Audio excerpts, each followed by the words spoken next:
오늘 함께 하실 성경은 디모데전서 1장 12절에서 14절까지입니다. 교독하겠습니다. 나를 능하게 하신 그리스도 예수 우리 주께 내가 감사함은 나를 충성되이 여겨 내게 직분을 맡기심이니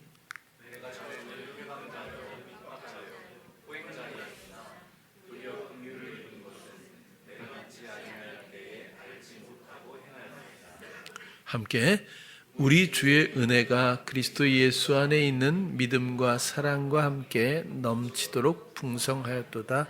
아멘. 오늘 이 성경의 내용은 바울이 아들과 같은 디모데에게 편지를 썼던 내용 중에 일부입니다.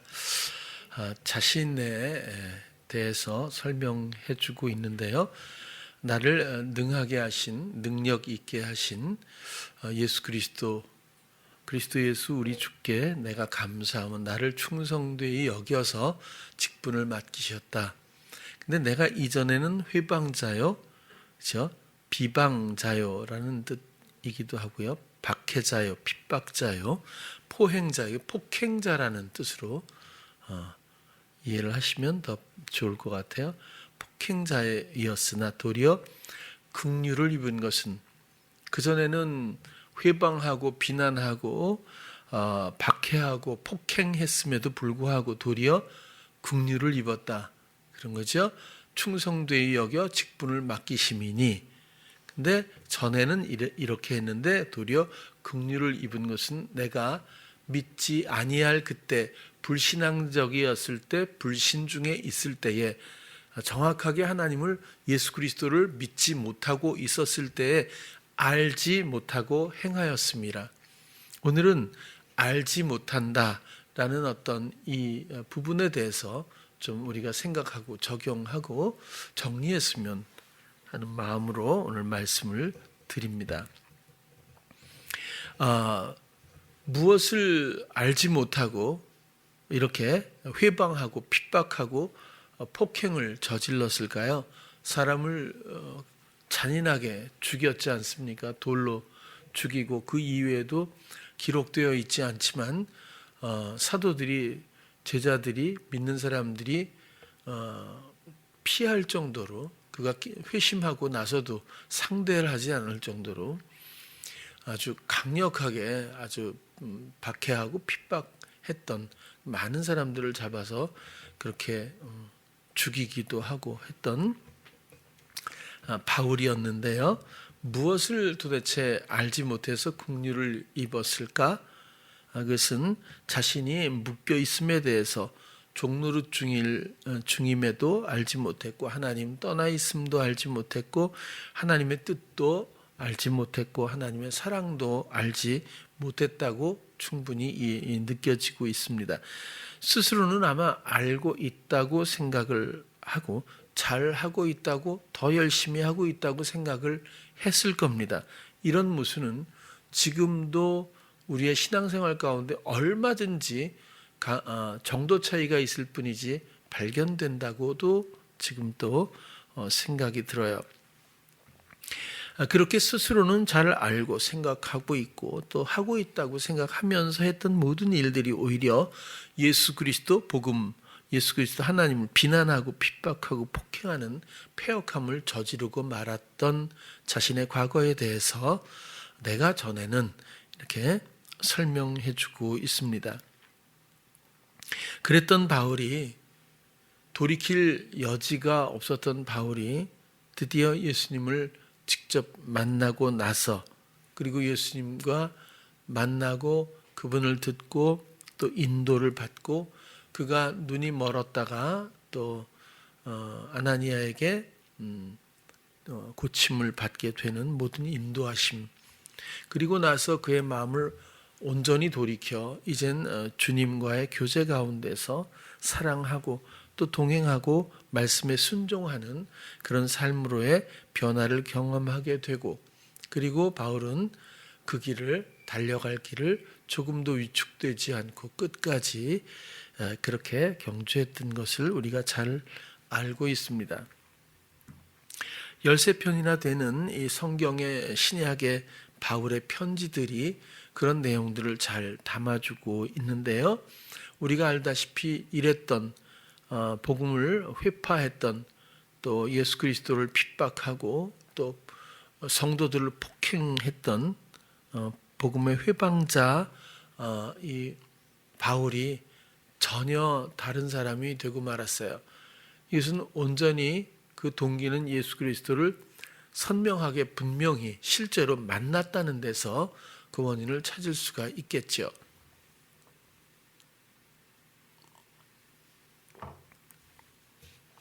그랬던 바울이 너무나 이 성경에서 많은 표현들을 너무 잘해 주었지만 우리가 익히 잘 알고 있는 구절들을 하나씩 찾아보면 로마서 6장 6절, 우리가 알거니와 우리 옛사람이 예수와 함께 십자가에 못 박힌 것은 죄의 몸이 멸하여 다시는 우리가 죄에게 종노릇 하지 아니하리 함이니.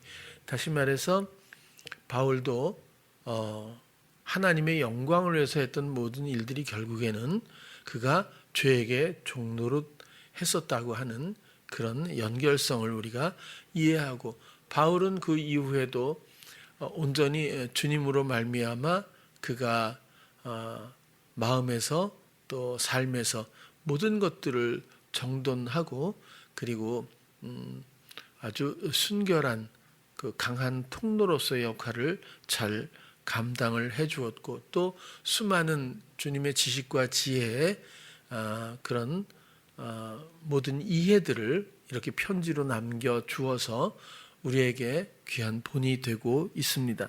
로마서 7장에 또 보면 나의 행하는 것을 내가 알지 못하노니, 스스로의 고백이 충분히 이해가 되죠. 이젠 곧 원하는 이것은 행하지 아니하고 우리의 그의 영혼이 원하는, 도리어 미워하는 그것을 함이라.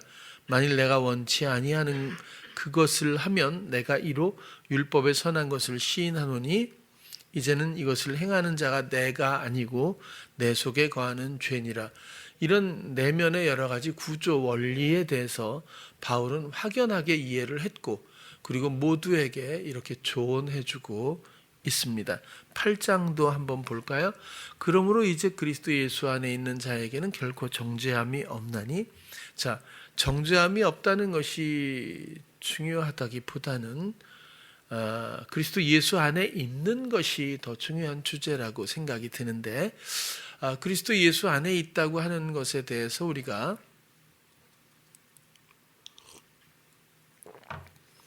좀 더 진지하게 아직은 많이 받아들이지 못하고 있는 게 아닐까라는 생각도 해볼 때가 있습니다. 이는 그리스도 예수 안에 있는, 그리스도 예수 안에 있는 자에게 정죄함이 없는 것은 그리스도 예수 안에 있는, 그냥 예수 안에 있다는 것을 추상적으로 생각해서는 안 됩니다. 교회에 나온다고 하는 것하고는 전혀 다른 일이고, 예수 그리스도 안에 있다는 것은 이제 내가 없고 온전히 그리스도의 사심만이 있는 사람, 내가 그리스도 안에 있어서 그리스도와 온전히 사랑으로 연합되어 있는, 그리스도의 생명의 하나 된 사랑의 순종으로 함께 걷고 있는 그런 예수 그리스도의 뜻에 부합된 그런 사람들은 생명의 성령의 원리, 그 말씀의 인도를 받고 그 말씀의 지배하고 다스림을 받고 있기 때문에 이제는 죄와 사망의 법이 그를 어쩌지 못함으로 말미암아 결코 그를 판단하거나 죄를 물을 수 있는 상황이 아니라는 상황을 진짜 또 설명해 주고 있고, 로마서에서도 굉장히 중요한 부분이 아닐 수가 없죠. 갈라디아서에서도 여러분들이 잘 아시는 것처럼 2장에도 내가 그리스도와 함께 십자가에 못 박혔나니 그런즉 이제는 내가 산 것이 아니요. 너무도 분명하게 말하는데, 저도 그랬지만 우리는 이런 바울의 정말 귀한 경험적이고도 그리스도의 지혜로 정돈된 이런 지식적인 복음을 대하면서조차 너무 설렁설렁 그냥 간과하는 어떤 그런 모습들이 너무 익숙해 있지 않나라는 생각도 해봐요. 물론 시험입니다마는 내가 그리스도와 함께 십자가에 못 박혔다고 하는 것이 바울은 확고한 고백입니다. 확실한 전환을 지금 증거하고 있는 거거든요. 그런즉 이제는 내가 산 것이 아니요 오직 내 안에 그리스도께서 사신 것이라. 우리 그런 찬양 많이 하잖아요. 이 비슷한 찬양이 또 있죠, 그죠? 그런데 아까도 주 예수보다 더 귀한 것은 없네. 죄송해요. 제가 앉아서 정말 너무 귀한 주님을 만나서 고백하는 보석과 같은 시가 아닐 수 없고, 우리 모두를 향한 하나님의 부르심의 소중한 진리의 말씀이 아닐 수가 없고, 사랑의 정말 보석 같은 빛나는 시가 아닐 수가 없고, 그렇게 생각이 들면서 교감하고 공감하기를 원하고 그렇게 찬양을 듣습니다. 그런데 정작 우리는 이런 찬양들을 수없이 불러왔음에도 불구하고 과연 내가 그 마음에 부합하고 나의 온 마음을 주께 드려서 이런 글도 내가 사는 것이 아니라 주님 당신이 사십니다 하는 실제 가운데서 내가 그런 찬양을 불러왔는지가 중요하지 않겠습니까? 그런 측면에서 보람이의 얼굴을 봅니다.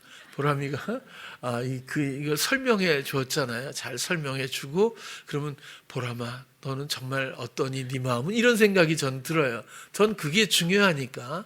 그렇다고 책망하는 건 아니에요. 알지 못할 때가 있는 거잖아요. 알지 못하고 행할 때 긍휼을 입으리라고 생각하니까 우리는 알지 못하는 데서 다 출발하잖아요. 그럼에도 불구하고 좀 간과하는 면이 너무 많고 너무 길다라는 생각도 들어요. 우리의 말과 행실이 진실했으면 좋겠어요.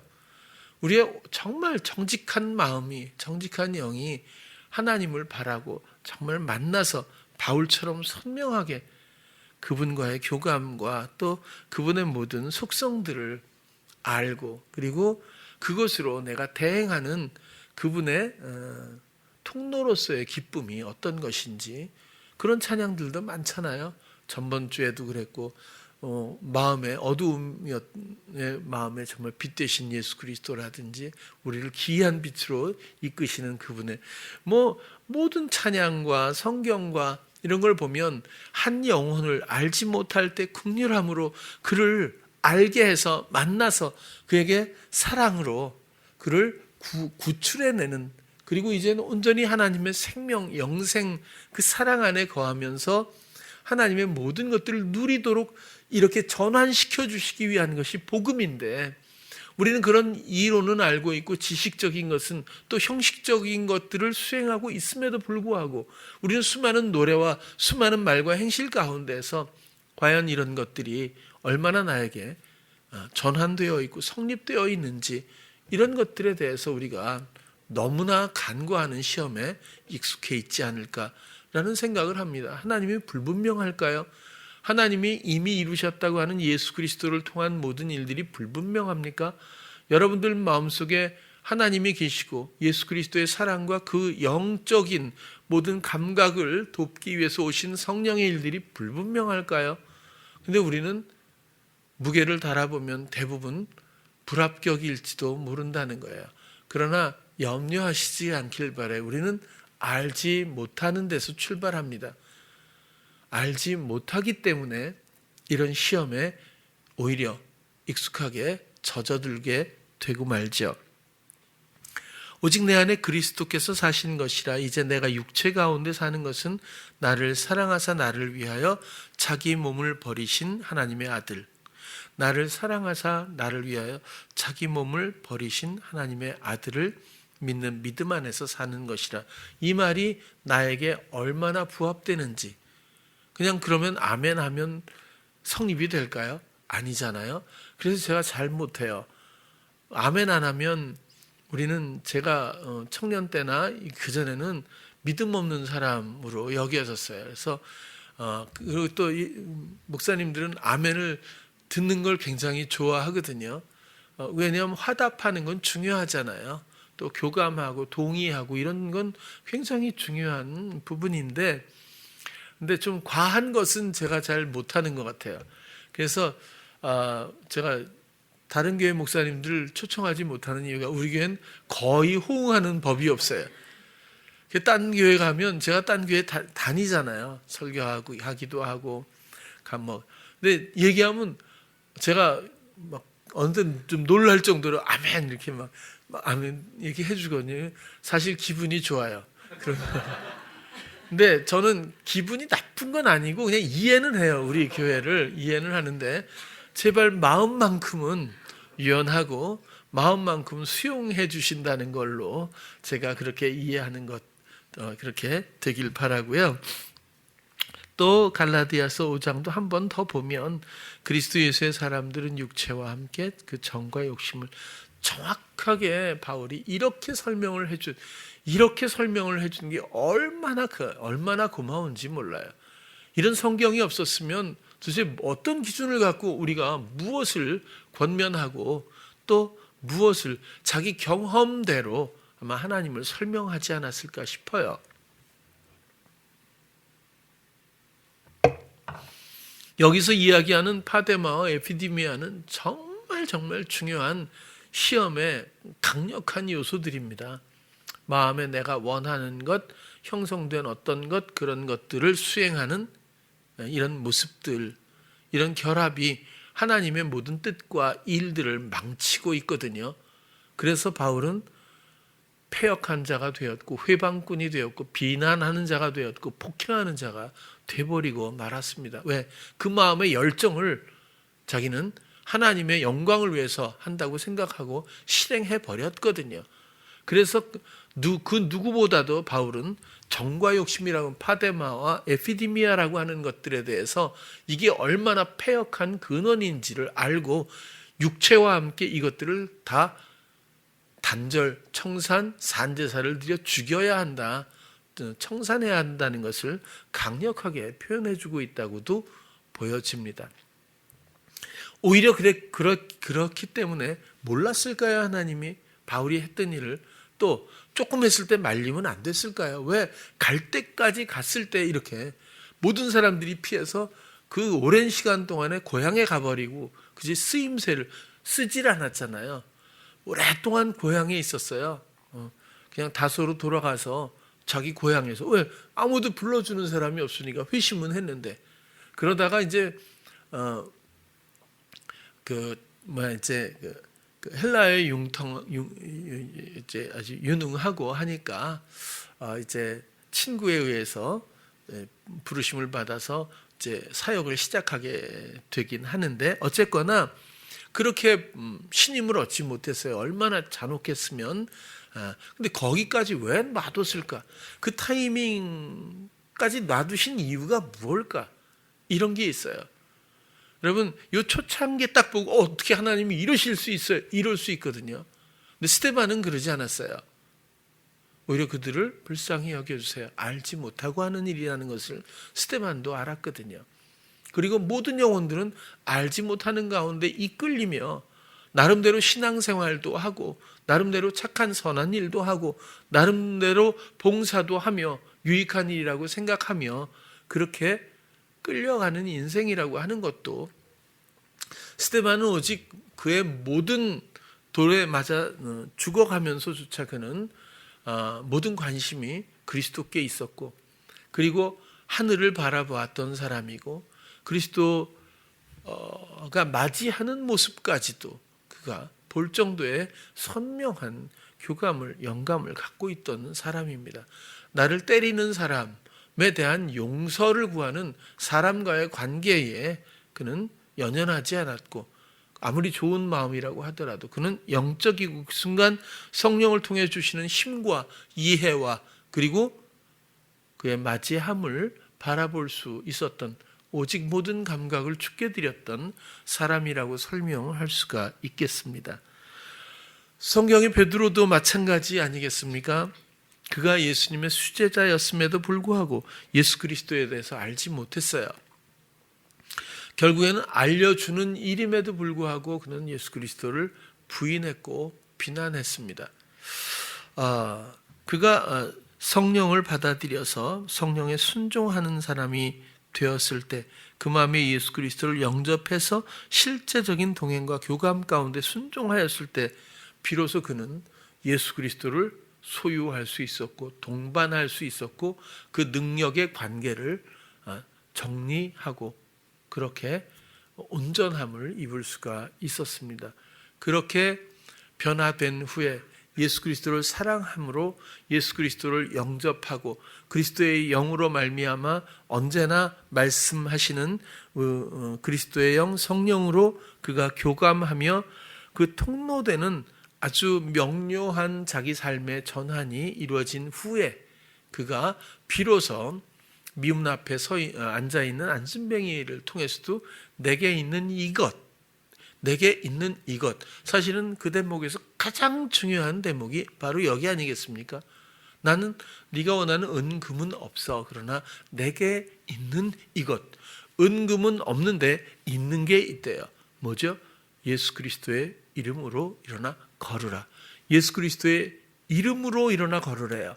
그러면 우리도 예수 그리스도의 이름으로 이렇게 얘기할 수 있어요. 그러면서 상상하기로는 예수 그리스도의 이름, 예수 그리스도가 이긴 분이니까 하나님의 아들이니까 그분의 이름으로 그분의 명의를 따라 이렇게 생각할 수 있겠지만 지난주에 말씀드린 것처럼 오노마라고 하는 이 단어는 기노스코에서 파생되었대요. 이 기노스코는 말씀드린 대로 느끼다, 이해하다, 확신하다, 말할 수 있다 이런 거거든요. 알다. 기노스코는 아는 거예요. 직접 만나서 진짜 너무 밀접하게 알고 이해하고 확신하고 말할 수 있고 느낄 수 있고 하는 이런 완벽한 관계입니다. 예수 그리스도를 알고 있는 소유하고 있는 베드로가 그 예수 그리스도를 그 아는 가운데서 그분의 뜻을 알고 그분이 원하시는 뜻 가운데 순종으로 그 아는 가운데서 명령하고 그 뜻을 실행하기 위해서 말하고 있는 중이거든요. 그래서 예수 그리스도의 이름으로 일어나 걸으라고 하는 것은 바로 그 밀접한 베드로와 예수 그리스도의 알므로부터 연합으로부터 그 뜻이 지금 이루어지고 있는 그 현장이라는 뜻을 담고 있습니다.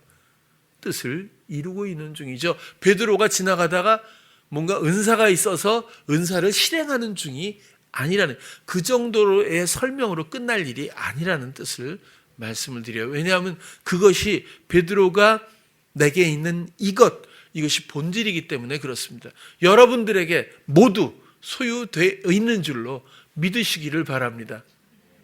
예, 한번 해봤어요. 역시 잘 안 되죠? 안 하기로 하겠습니다. 탕자도 마찬가지잖아요. 탕자의 비유는 성경에서 정말 복음에 굉장히 중요한 원리를 가지고 있어요.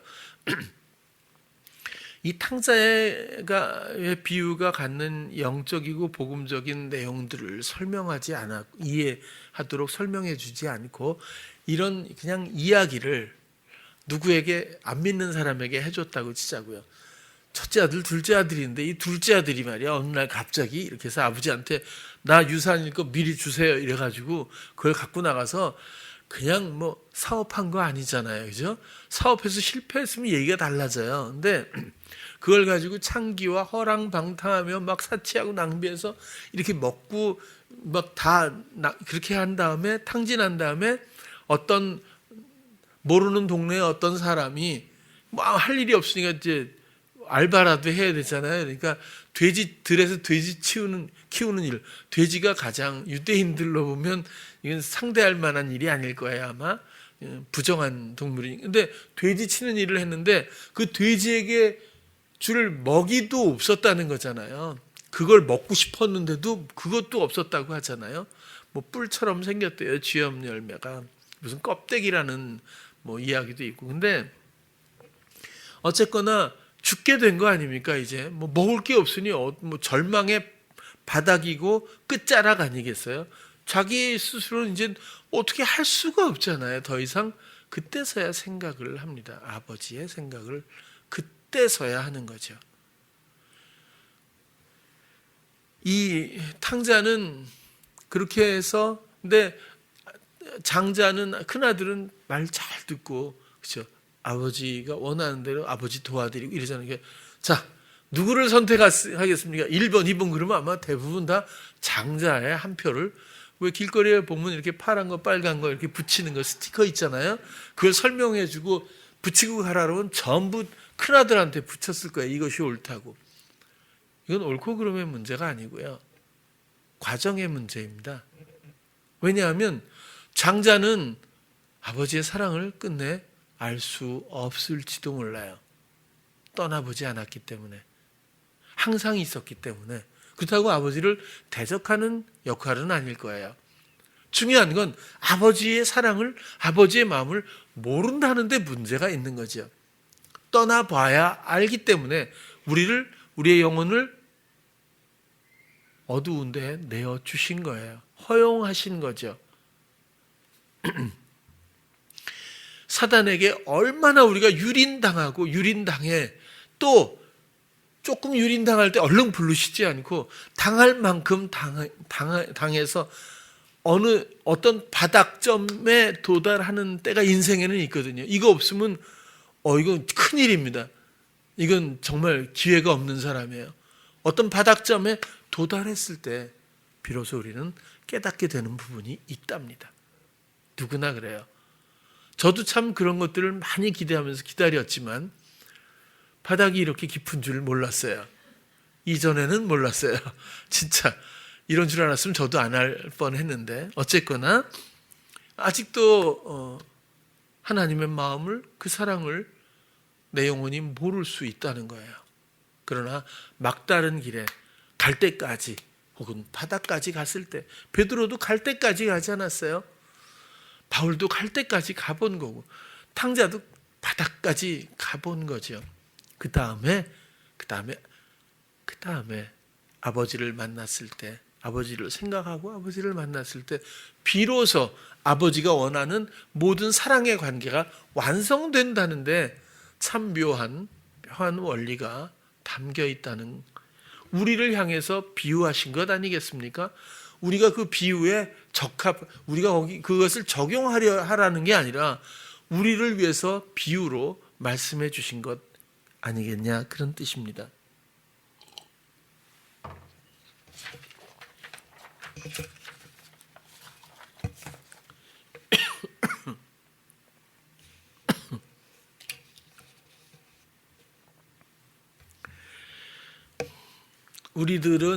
여러분들은 어떻습니까? 하나님을 알고 예수 그리스도를 알고 사랑하고 바울이 그토록 성경을 통해서 권면하고 외쳤던 수많은 복음의 원리들, 생명에 대한 일들, 이런 것들이 여러분들 마음에 정한 마음으로, 그리고 선명한 만남 가운데서 언젠가 끝나게 되는 육신에 몰입하지 않고 끌려가지 않고 종노릇하지 않고 아직도 마음에 원하는 것이 남아서 목적을 갖고 그 목적이 이끄는 대로 끌려가는 삶이 아니라 오직 스데반처럼 그리스도와의 사랑과 영적인 교감의 그 감각의 기쁨을 가지고 통로되는 연합의 삶을 이루지 못하고 있다면 둘 중에 하나예요. 게으르든지 바닥을 치지 못했든지. 그러나 알지 못하기 때문에 그러는 거지, 알고는 그럴 영혼이 거의 없을 것 같아요.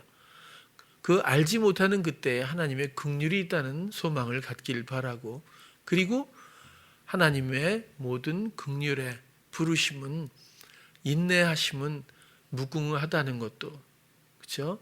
그리고 우리는 반드시 돌아가야 한다는 것, 반드시 아버지께로 돌아가고 반드시 이전의 삶을 버리고 전환해야 한다는 것을 꼭 잊지 않았으면 좋겠어요.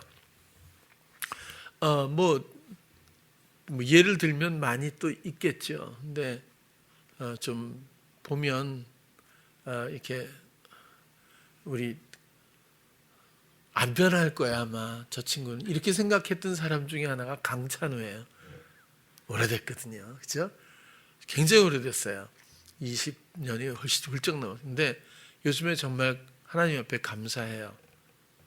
결혼하고 바닥을 쳤나 봐요. 그전에는 깊이 생각하지 않거나 아니면 상대방의 마음을 배려하거나 이 상황에 대한 사려 깊음이 없었어요. 성향상. 왜? 알지 못하는 거죠.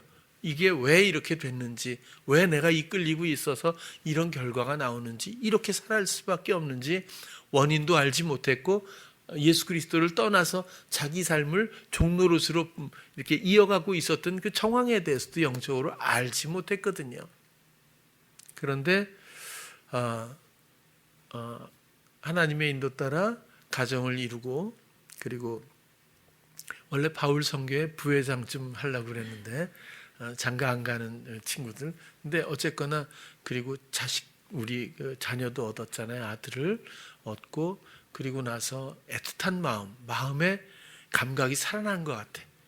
그래서 좀 전번에도 보니까 본인의 불찰이 아닌 것도 계속 관심을 갖고 끝까지 좀 미안한 마음을 갖고 어떻게 해서든지 이렇게 유연하게 또 생각하고 또 그런 것들에 대해서 대처해 나가려고 하는, 또 그리고 계속 봐도 계속 가난한 마음을 가지고 좀 마음의 변화를 많이 느끼게 해주고 있는 것 같아요.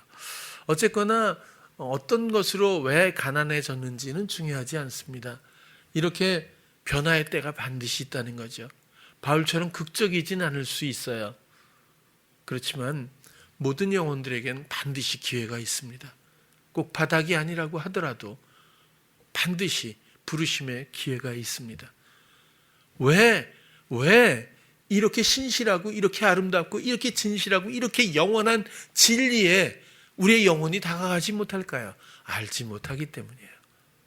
우리의 영혼은 진실도 진리도 하나님의 마음도 사랑도 영원함도 무엇도 가치도 잘 알지 못하기 때문에, 그리고 이 알지 못하는 것은 우리를 유혹하는 사단의 모든 끝나지 않는 회방 때문입니다. 그럼에도 불구하고 어느 때가 되면 하나님은 분명히 그 영혼을 부르시는 어떤 기회를 제공하신다는데 기대를 가져야 할 것 같아요. 평상시에는 아무리 하려고 해도 안 되거나 또 왜곡됩니다. 예를 들어서 너무 편안해. 이제 뭐 너무너무 편안해. 그러니까 어려울 게 없어. 정말 모든 것들이 편안하고 형통하고 풍부하고 이럴 때도 하나님을 사랑하고 또 예수 그리스도를 믿고 뜻대로 살으려고 하는 생각을 가질 수 있어요. 그러나 이것이 자기 생각에서 머물며 자기 영역에서 시도될 수 있다는 거예요.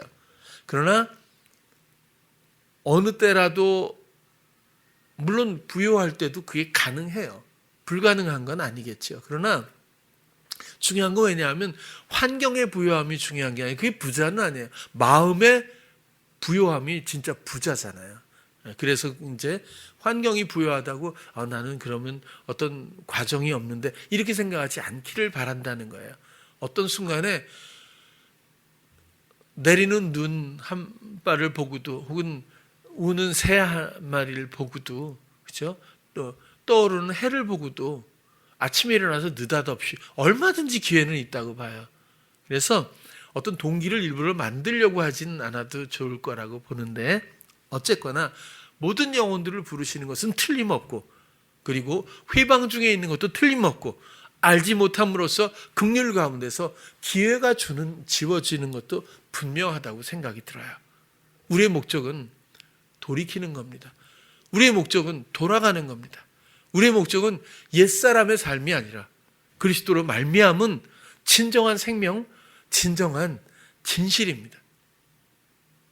그래서 우리는 알지 못해, 우리는 갈 바를 진짜 알지 못하잖아요. 그렇지만 오직 모든 마음을 언제나 주께 드리며 주님의 때를 기다리고 또 주가 인도하실 것이라고 하는 소망 가운데서 늘 그렇게 감각을 내어드릴 수 있는 우리가 되었으면 좋겠다, 이런 생각을 하게 됩니다.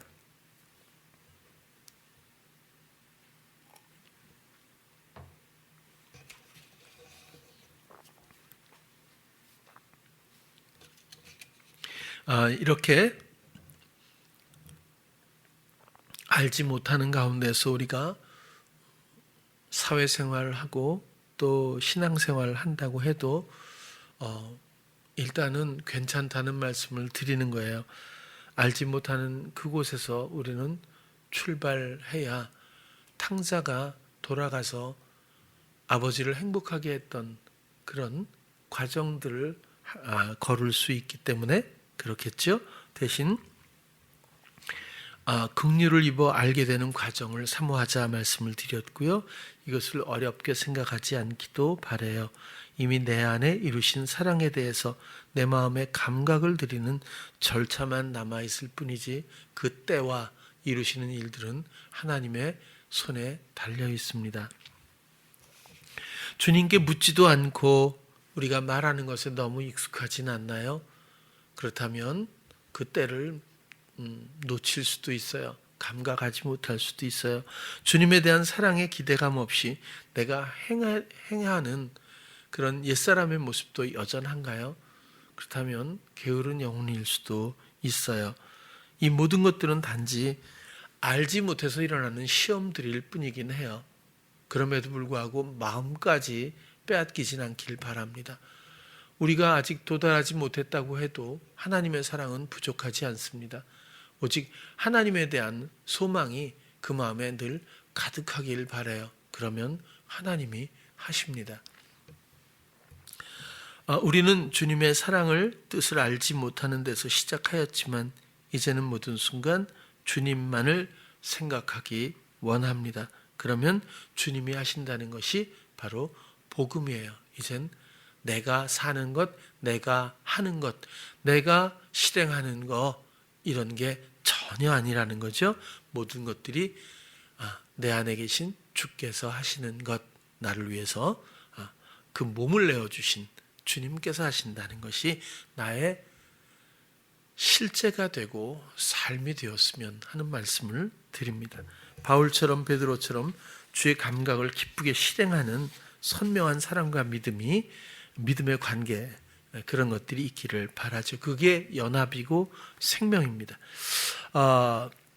알지 못하는 것, 그 반대표는 아는 것이겠죠. 요한복음 17장 3절 한번 볼까요? 영생은 곧 유일하신 참 하나님과 그의 보내신 자 예수 그리스도를 아는 것이니이다. 여기서 아는 것이 바로 기노스코입니다.